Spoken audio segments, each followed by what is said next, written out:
Decay ও অঞ্জনার সম্পর্কের ব্যাপারে সবকিছু কম্পাসকে বলে দিল অভিজিৎ। হ্যাঁ বন্ধুরা, এমনটাই দেখা যাবে। বিস্তারিত জানতে ভিডিওটিতে লাইক দিয়ে চ্যানেলটি সাবস্ক্রাইব করে দেখতে থাকুন। গল্পের শুরুতেই দেখা যাবে ডিকে ডিকে অভিজিৎকে বলতে থাকে, তুমি তুমি যাই করো না কেন, কম্পাস কার সন্তান, কার কাছে বড় হয়েছে, কে পেলেছে, তাতে আমার কোনো যায় আসে না। আমার কাছে সম্পর্কটা ম্যাটার করে না। আমার শুধু ওই ফর্মুলাটা চাই। তুমি কম্পাসকে বলে দেবে, ফর্মুলাটা যদি আমাকে না দেয় তবে কিন্তু আমি একে একে ওর ধ্বংসলীলা শুরু করে দেব। ওর পরিবারে ওর ভালোবাসার মানুষ যতগুলো আছে, যাদেরকে ও সব থেকে বেশি ভালোবাসে, তাদেরকে একে একে আমি উপড়ে দেব। এই কথাটা যেন ও বুঝতে পারে, এই কথাটা ওর মাথায় ঢুকে দিও। আর অঞ্জনা, তোমাকেও বলছি, তুমি যদি নিজের মেয়েকে বাঁচাতে চাও, তবে তবে আমার কথাগুলো বুঝতে বুঝতে বুঝতে বোঝার চেষ্টা করো। এই কথাটা আমি তোমাকে বুঝিয়ে দিয়ে গেলাম, বুঝতে পেরেছো? তখন অভিজিৎ বলতে থাকে, ওর সঙ্গে প্লিজ ওভাবে কথা বলবে না, ও অসুস্থ। ও ওর ওর ব্যাপারটা বোঝার চেষ্টা করো। আর কম্পাসের সঙ্গে তুমি কোনো খারাপ কিছু করবে না।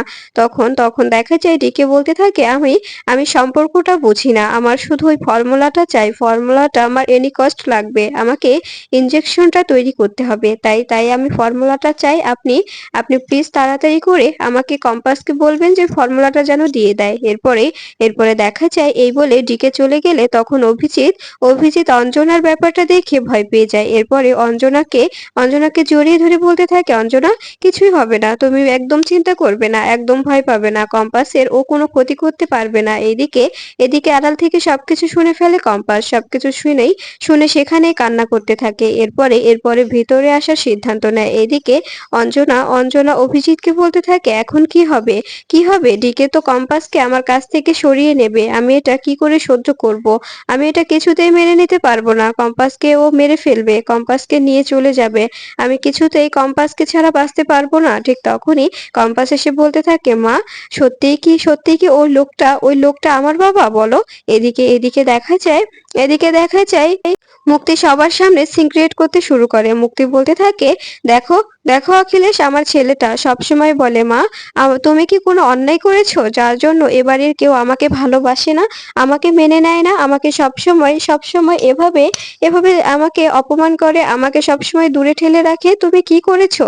আমি তখন আমার ছেলেটার কাছে কোনো উত্তর দিতে পারি না। তখন তখন দেখা যায় ঋতুজা হাসতে থাকে আর বলতে থাকে, মুক্তি, তুই খুব ভালো অ্যাক্টিং করতে জানিস রে। তখন মুক্তি বলতে থাকে, প্লিজ অখিলেশ, বোঝার চেষ্টা করো, ডিএনএ টেস্টটা করা খুব দরকার। আমার ছেলেটা নিজেকে ইনসিকিউর ফিল করছে, আমিও এখানে থাকতে ইনসিকিউর ফিল করছি। তাই তাই তুমি তুমি একটু বোঝার চেষ্টা করো ঋতু।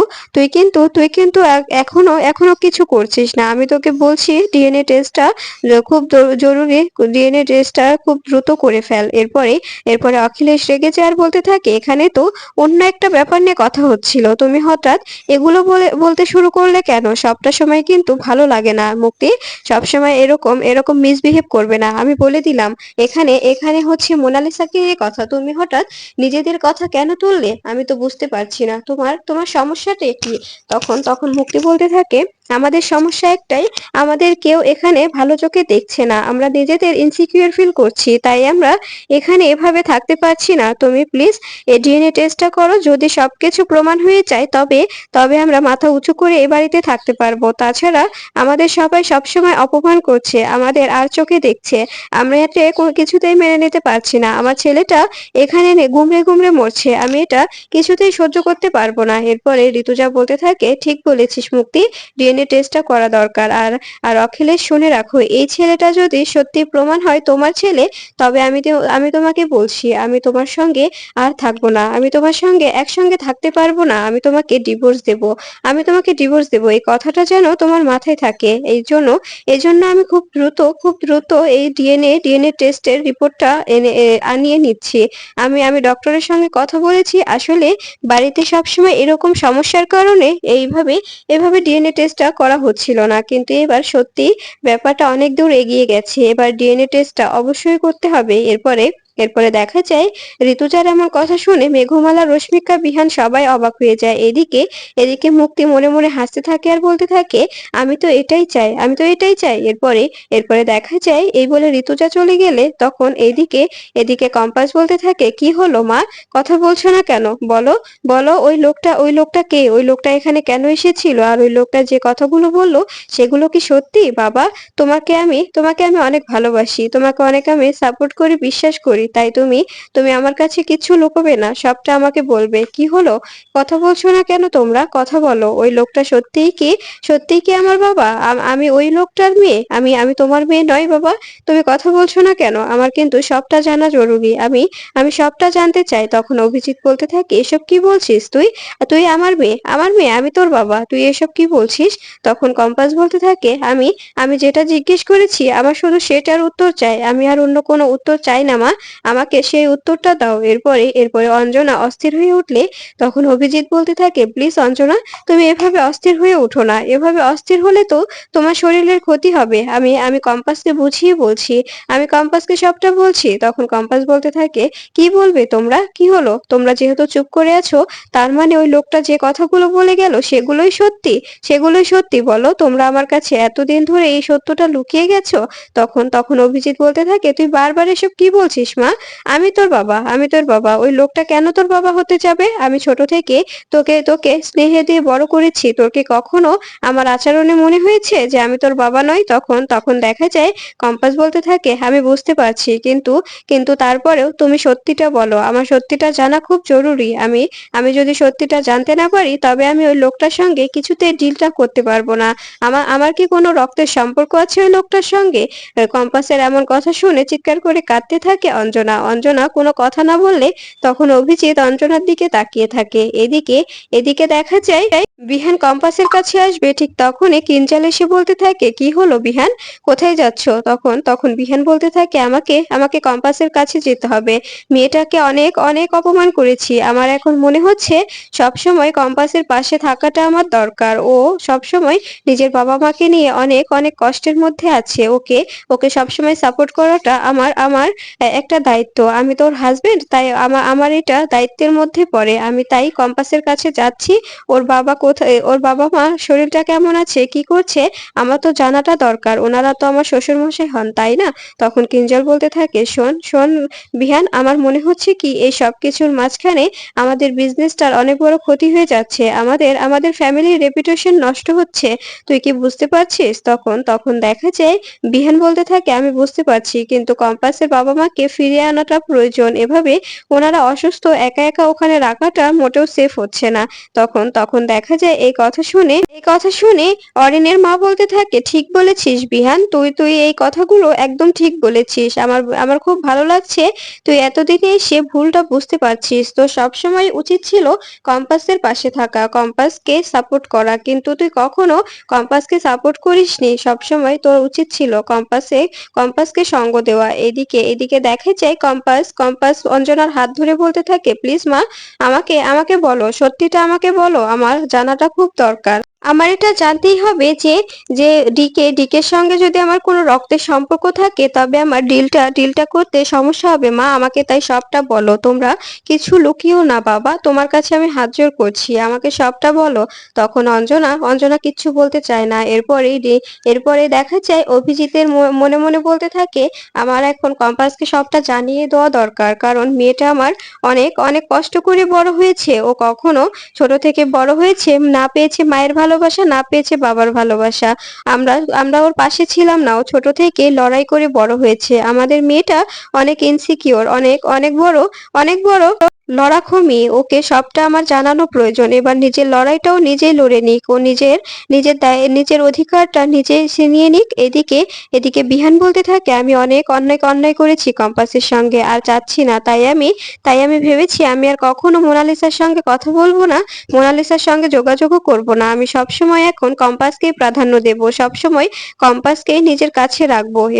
এরপরে দেখা যায় মুক্তি এসে বলতে থাকে, আচ্ছা আমি আমি কিন্তু ভেবেছি যে যদি ডিএনএ টেস্টের রিপোর্টটা এসে যায় তখন আমি প্রেস মিডিয়া ডেকে সবার সামনে হই হুল্লোড় করে বলবো যে এই যে অখিলেশই সেনাপতির বাবা, আমার ছেলে এবারই সন্তান। আমি আমি কিন্তু এটা সবার সামনে বলবো। তখন তখন দেখা যায় এ কথা শুনে কিঞ্জল বলতে থাকে, মোটেও না, এরকম কিছুতেই হবে না। তখন তখন দেখা যায় মুক্তি বলতে থাকে, কেন?